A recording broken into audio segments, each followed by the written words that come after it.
아이포드 디터넷이다. 안녕하세요. 열장언니입니다. 첫째 아이 출산 시 39살의 나이에도 조리를 너무 잘해 산후풍 바람 한 점 들지 않았답니다. 그런데 1월에 출산한 첫째랑 달리 슬슬 덥고 갑자기 비 내리니 기온 뚝 추운 4월 말. 조리원 오고 3일째 제왕절개 실밥 풀고 나서 샤워를 하고 몸살이 제대로 왔어요. 산후관리하는 피부샵 원장님, 한의사 선생님, 필라테스 강사님 등 주변에 조언을 구할 분들이 계셔서 여쭤보고 금방 몸살에서 벗어나 조리를 했어요. 같이 조리원에 계신 산모님들께도 양말 신으라 하고 오지랖 떨었는데 열장언니 산후조리 노하우 하나씩 풀어볼게요. 족욕. 출산 후 초반에 몸에 열기가 펄펄 나는 분들은 족욕을 그닥 권하지 않는다고 합니다. 손발이 찬 분들은 하셔도 되지만 특히나 출산 후에 몸에 더 열이 나는 분들은 족욕이 반신욕 같은 느낌을 주기에 천천히 하세요. 좌욕. 제가 있던 조리원은 비데에 연결하는 좌욕을 해요.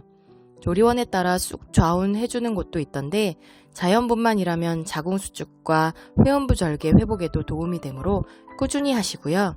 제왕절개여도 좌욕, 좌우는 컨디션 회복에 도움을 주니 가능하다면 하시는 게 좋겠어요. 파라핀. 조리원에서도 마사지하는 분들도 적극 권장하는 파라핀. 손가락 관절 통증과 손목 통증을 완화해주고 손 붓기를 가라앉혀줘요. 이 발사지는 첫해 출산하고 부은 건데요. 이때는 진통하고 응급제왕이라 손발이 아주 통통 부었었거든요. 그때는 조리원에 없기도 했고 파라핀은 생각도 못했었어요. 이번엔 공용으로 파라핀 바스가 생겨서 아침, 점심, 저녁 수시로 가서 했어요. 붓기가 심하진 않았지만 조리원 와서 포스팅이라도 쓰는 날엔 파라핀을 하면 손가락이 더 후끈후끈 욱신욱신 하더니 좋아지더라고요. 그래서 파라핀을 더 열심히 했어요. 결국 집에 와서 파라핀 바스를 구매해 들여놓고 지금도 수시로 손가발을 하고 있어요. 출산 후 산 것 중 잘 산 것 중 하나랍니다. 잘 먹기, 미역국 많이 먹기. 산모가 산후조리할 때 미역국 먹는 건 말 안 해도 식은 죽 먹기. 제가 잘 모를 땐 미역이 좋다 해서 미역만 건져 먹었는데 모유도 잘 나오게 하고 산후조리도 잘 하려면 뜨끈한 국물까지 다 드셔야 한답니다. 그리고 잘 먹어야 회복이 빠르다는 거. 조리원에서 밥, 간식 모두 클리어했는데 그래서 40대 중반 나이에도 회복이 좀 빨랐어요. 비 오는 날 허리 쑤신 건 어쩔 수가 없지만요. 산후한약. 붓기 빼기, 빈혈 완화, 산후풍 예방, 유선염 방지, 훗배앓이 방지 이렇게 5가지를 위한 산후한약이 별도로 있어요. 첫해 때도 미리 알게 돼서 조리원에서부터 꾸준히 먹었는데 지금도 같은 곳에서 미리 준비해서 먹었죠. 산후한약은 모유 수유해도 상관없이 먹을 수 있어요. 수면 양말 또는 고무 밴딩 없는 양말. 산후풍으로 손목이 시렵다, 발목이 시렵다 하는 얘기를 제일 많이 들으셨을 거예요. 날씨가 후덥지근해지면 가장 먼저 벗는 게 양말이잖아요. 저도 조리원 와서 발에 그렇게 열이 나 잠을 못 잘 정도라 양말을 벗고 있기도 했는데 아래쪽을 따뜻하게 하고 열은 위쪽으로 발산이 되어야 한다고 합니다. 여름 출산인 경우 양말을 꼭 신어야 하나, 레깅스 꼭 입어야 하나 물으시는데 에어컨을 틀더라도 최대한 관절 부분은 바람에 닿지 않도록 입고 신으세요.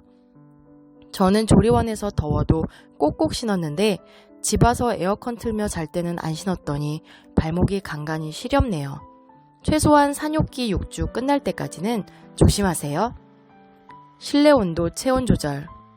첫애를 키워보니 아이들 옷만 날씨에 맞게 잘 챙겨 입혀줘도 감기에 안 걸리더라고요. 산후조리 할 때도 마찬가지예요. 조리원 와서 비 오고 밤에 기온 뚝 떨어지는 날엔 살짝 실내 온도를 높이거나 가디건을 껴입거나 하고 좀 더워진다 싶으면 겉옷을 벗어서 온도 조절을 했어요. 특히 덥고 습한 날은 땀이 많이 나는데 땀을 쭉 빼는 게 좋은 건 아니니 땀 흡수 잘 되는 나시 등을 안에 입고 땀을 흡수시켜주는 게 좋습니다. 샤워, 샴푸. 저는 제왕이다 보니 겨울에 출산했을 때 샴푸와 샤워가 너무 하고 싶었어요. 실밥 뽑기 전까지 남편이 타올에 따뜻한 물을 묻혀 닦아주고 조리원에 샴푸 서비스를 받았는데 샴푸 서비스가 없어졌어요. 실밥 뽑고 나서 욕실 따뜻하게 해두고 혼자 샤워하고 샴푸하고 했는데 몸살 왔잖아요. 따뜻한 물로 금방 씻고 가급적 자주 씻지 않도록 하는 게 좋다고 하네요. 샴푸 말릴 때도 손가락으로 머리를 훑으며 말리기는 손가락 관절에 산후풍 들 수 있다 하니 타올 드라이와 드라이기로 물기 안 남게 잘 말리기. 그리고 가끔 드라이 샴푸를 사용합니다. 떡진 머리 기름기 없애줘요. 손목 보호. 출산 후 산후조리할 때 가장 신경 써야 하는 부분이면서 어쩔 수 없이 가장 많이 쓰는 부분이 바로 손목이에요. 손목 관절과 인대는 늘어났는데 아기를 안고 수유하고 트림시키고 하면서 제일 많이 쓰고 꺾고 하기 때문이죠. 그래서 손목 보호를 위해 아대를 착용하는데요. 이 아대 역시 너무 꽉 조이는 것을 피하고 수유할 때나 손목 힘을 쓸 때만 아대를 착용할 수 있도록 해야 해요. 하루 착용 시간이 6시간을 넘지 않도록 하고 잘 때는 당연히 빼고 주무셔야 한답니다. 손목을 또 가장 많이 쓰는 순간이 바로 핸드폰 할 때예요. 아기가 너무 이뻐서 사진 찍고 영상 통화하고 육아에 대한 검색이나 육아용품 주문 등으로 핸드폰을 들고 있는 시간이 많죠. 손목을 쓸 때만 보호대를 착용해 힘을 쓰고 평상시에는 보호대 없이 근육이 제 기능을 하도록 풀어두세요. 조리원에서 나가더라도 장시간 냉장고 안에서 물건을 정리하거나 음료수 뚜껑 비틀어 따기 등 손목에 바람이 들거나 손목을 꺾고 비트는 일은 한동안 삼가하시길 바랄게요. 찬 것 조심. 출산한 산부인과가 모자동실이라 남편이 음료수를 사다 줬었는데 차가운 거 피해야 한다면서 모든 음료를 실온에 적당히 둔 후 차갑지 않은 상태로 마셨었어요. 그러다 조리원에서 아침 간식으로 생과일 주스가 나오는데 아무 생각 없이 마셨는데 차갑더라고요. 그날 이후로 이빨이 찌뿌드하다고 할까요? 뭔가 치아 교정이 안 맞는 듯한 느낌이 들었어요. 출산 후에는 치아나 잇몸도 역시 느슨해져서 너무 찬 거 뜨거운 거 조심히 먹어야 한답니다. 그 뒤로는 생과일 주스도 뚜껑 열고 시간 좀 지난 후에 먹었어요. 산후 마사지.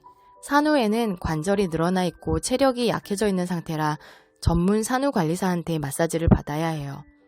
샵 원장님께서 산후 마사지는 힘과 압을 조절해야 해 좀 더 세밀한 관리가 필요하고 그러다 보니 일반 마사지보다 가격대가 좀 올라간다 해요. 조리원 내에서 산후 마사지를 받기도 하고 혹은 나와서 출장 마사지를 받기도 하고 둘 다 받기도 하죠. 조리원에서 자유로울 때 산후 마사지는 비용이 좀 더 있고 출장 마사지는 생각보다 가격대가 일반 바디보다 조금 더 비싼 정도로 조리원 산후 마사지 가격대에 비해 낮은 편이에요. 매일매일 마사지를 받는다고 좋다기보다 체력이 약해져 있어 마사지를 받으면 몸살이 올 수도 있으니 적당히. 제왕절개의 경우 엎드려도 괜찮을 정도일 때 출산 후 10일이나 14일쯤 뒤에 받는 것도 괜찮다고 합니다. 너무 산후조리에 바들바들 떠는 거 아니야? 하실 수도 있는데요. 저는 40대라 진짜 조금만 긴장 풀어도 하루 이틀 뒤엔 몸에서 반응이 느껴지고 있어요. 그리고 이렇게 신경 쓰고 하다 보니 산후도우미 이모님이 40대 산모분들 중에서 회복이 꽤 빠른 편이라고 누워있는 분들도 많다 하셨어요. 20대 산모라면 회복력이 빠르니 굳이 찬물에 샤워하거나 하지 않으면 산후풍이 크진 않다고 하지만 30대 후반, 40대, 50대 산모님들은 조금 더 산후조리에 신경 쓰시면 좋겠어요. 출산 후 50일째 회복이 다 된 것 같아 첫째 안고 스쿼트 10번 했는데 무릎이 나가서 치료받느라 고생했답니다. 출산한 지 얼마 안 된 산모님 몸은 본인 평소 몸이 아니니까 다들 조금씩 조심해 산후조리 잘하시고 건강하게 육아하자고요. 구독해주세요. 구독해주세요.